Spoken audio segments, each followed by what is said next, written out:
నేను ముఖ్యంగా పిఠాపురంలో ఉండేటువంటి ప్రతి కార్యకర్తకి, ప్రతి జనసేన, బీజేపీ, టీడీపీ కార్యకర్తలందరికీ చెప్తున్నాను, పారా హుషార్, కాపలా ఉండండి. ఎవడైనా ఈ పని చేస్తే ఒప్పుకోకండి.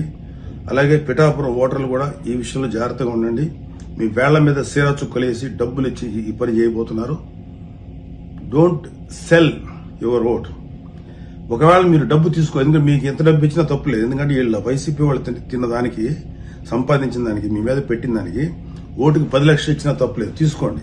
మీ ఓటు హక్కును వినియోగించుకోకుండా మిమ్మల్ని అడ్డం పడితే మాత్రం ఇది చాలా సీరియస్ ఇష్యూ. ఈ విషయం ఎంటైర్ ఆంధ్రప్రదేశ్ కూడా వర్తిస్తుంది. ప్రతి చోట కూడా, ప్రతి నియోజకవర్గంలో ఉండేటువంటి టీడీపీ, బీజేపీ, జనసేన కార్యకర్తలు కొంచెం మెలకునుండి పండుగని దురాగతం చేయకుండా ఆపండి. ఈ వైసీపీ వాళ్ళని మట్టిలో కలిపేదాకా మీరు నిద్రపోకండి. లేదా అలౌ చేశారా, మన జీవితాలకు శాశ్వత సమాధి కడతారు ఈ వైసీపీ గవర్నమెంట్. Be careful. పారా హుషార్.